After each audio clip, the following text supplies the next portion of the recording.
Let's talk about parenting in order to finish up this chapter on marriage and the family.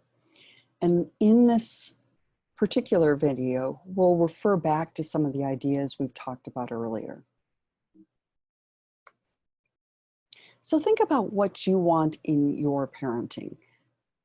For me, I want my children to be self-confident, have a sense of autonomy so that they're able to feel like they can make a difference in their world, that they are able to relate to other people and feel good about those relationships, that they have some emotional intelligence, that they know what they want to do in the future and are able to take steps to go there, that they feel connected to the people around them and feel good about those relationships. And we can keep going, but think of, think about those things and also recognize that you can impact those things and the people around you, in terms of your children. So part of what we need to do, we can think about in terms of the family life cycle. So initially, at your stage in life, you are probably between families. And you're having to create some separation with your parents, and they have to be willing to accept that, and you have to be willing to accept that, allowing you to become your own person.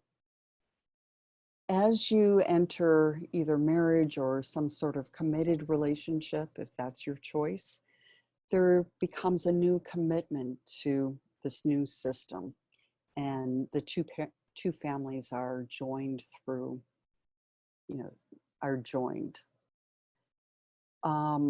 Across time, if the family develops or has young children, they have to find ways to accept new members into the system.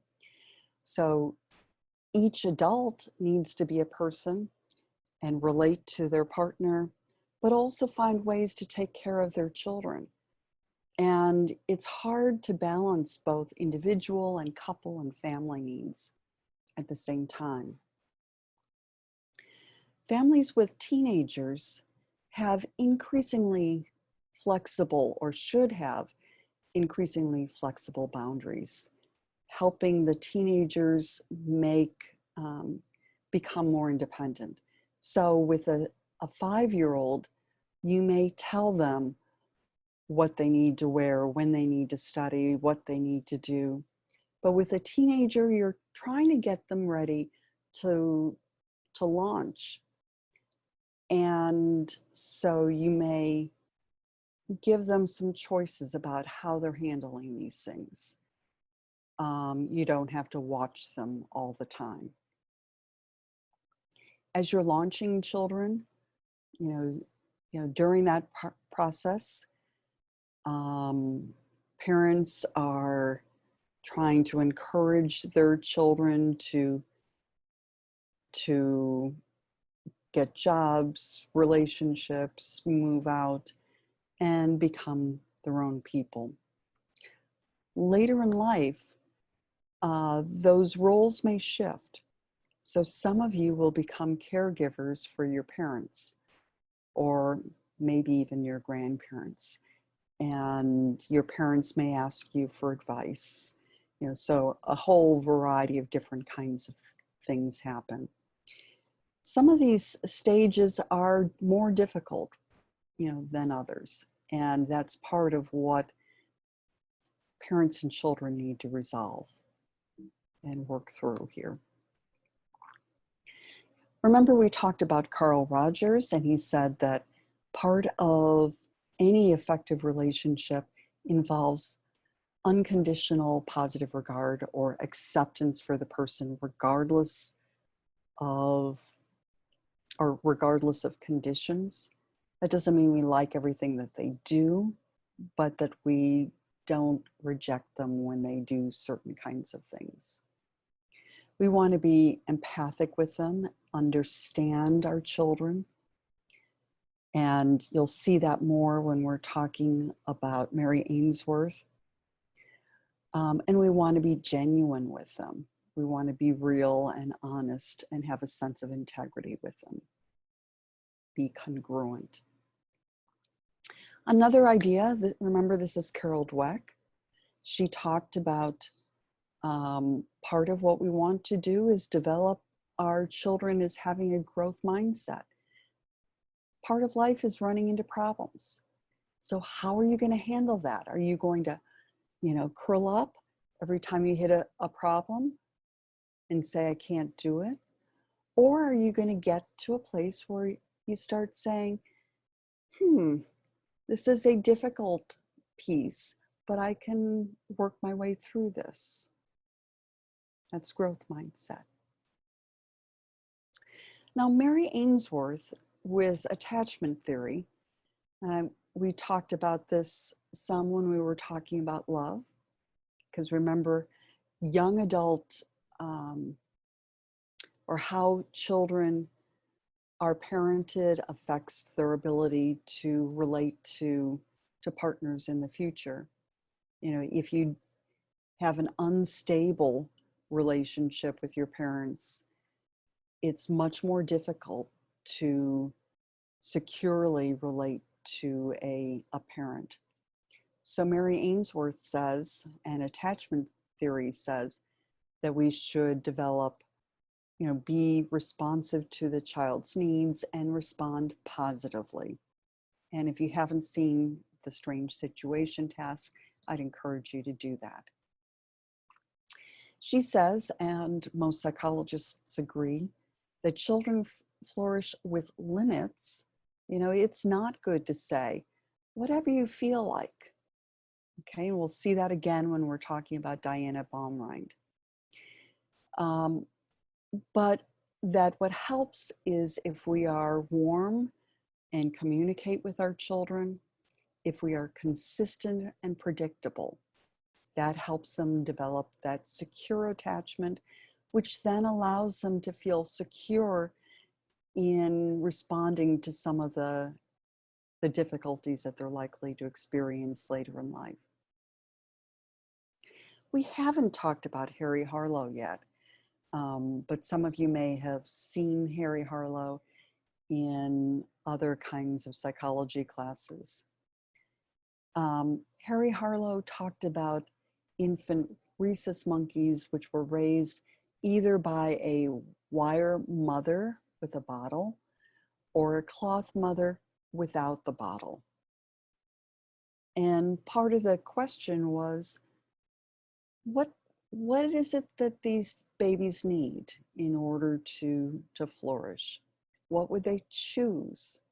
Are we choosing our parents, to spend time with our parents based on the rewarding factor that they provide for us by, giving us food, or because they are warm and comfortable? And these babies, as you'll see in the video that I've posted in chapter 10, are choosing to spend time with the warm, comfortable mother. When they're scared, when they're afraid.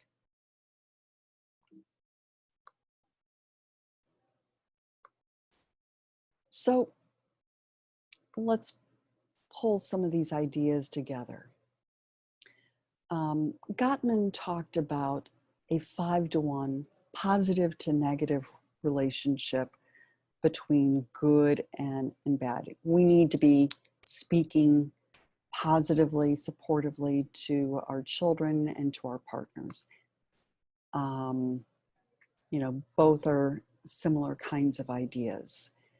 So if we offer a loving and accepting relationship to our children, they are more likely to trust the outside world, trust their parents, become self-reliant, independent, and self-controlled.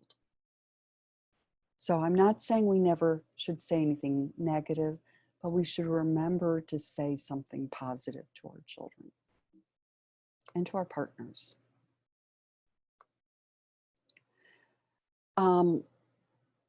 Diana Baumrind, here's a somewhat different way of talking about things than we've talked so far, but very consistent.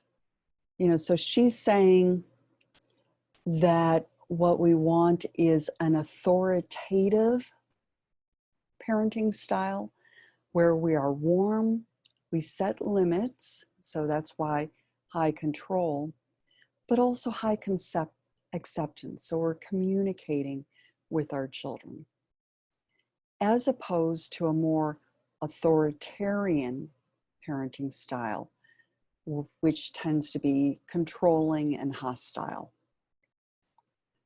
And both of these styles here, neglectful and permissive, tend to have relatively poor kinds of outcomes. That children in those families don't tend to believe that they are loved. So let's look at this again. Families where children experience parental rejection experience more fear, anxiety, guilt, depression. They're more likely to experience loneliness and difficulties in relationships. They have more difficulty controlling and expressing their emotions, so are much more likely to act with it aggressively. They tend to have problems with self-esteem and self-image, and tend to have slowed intellectual development. So not exactly the kinds of outcomes we want. Even more so, when there's parental rejection, and that parental rejection is coupled with either neglect or physical punishment, there's a lot of negative or a lot of problems: fighting, aggression, delinquency, social problems, drug abuse, promiscuity and early sexual behaviors, and depression and suicide. Think about these children as children who feel like they are not lovable, and more so, they feel that the way to interact with the world is, physically. That's what was modeled by their parents. And furthermore, they haven't really been taught how to control their emotions, which is something that an authoritative parent is working on. And I'm sorry about the label authoritative versus authoritarian. Just pay attention to that difference. Authoritative parents are the ones that we want to see more of. Taylor, I think this is Christine Taylor, talks about spanking. And what she reports is that she did some longitudinal research on spanking. And children spanked frequently at age 3 were much more likely to be aggressive at age 5, even when some of the things that put children at risk are considered. Things like parental stress, depression, drugs and alcohol, and family kinds of issues. So, as we are thinking here, we really want to be paying attention to how we're interacting with children. In general, we don't want to spank. Maybe smacking when, at certain places to immediately stop something. But it should be brief, calm, consistent, and clear rules. Children should know, this is a place I'm going to run into problems, be punished. This is okay kind of behavior. And you want to start with this when children are little. If you wait until age 14 to start setting guidelines and discipline for children, you're going to run into more problems. So let's think about this in terms of the critical thinking model. Part of what we want to do is recognize that there are other ways of parenting, some with much more positive outcomes, some with much more negative outcomes. I want you to be thinking about, the context and the culture here and how that may play out in terms of what you do.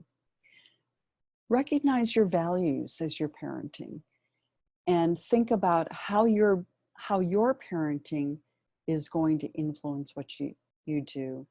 And as you are reflecting on what you're doing and putting those into practice, that's going to make a difference in terms of what you do or how your relationship works out and how your children turn out. Let me just repeat 5 to 1. Invest and notice the good things in the relationships that you're in, and it will pay off. Take care. See you in chapter 11. Bye-bye.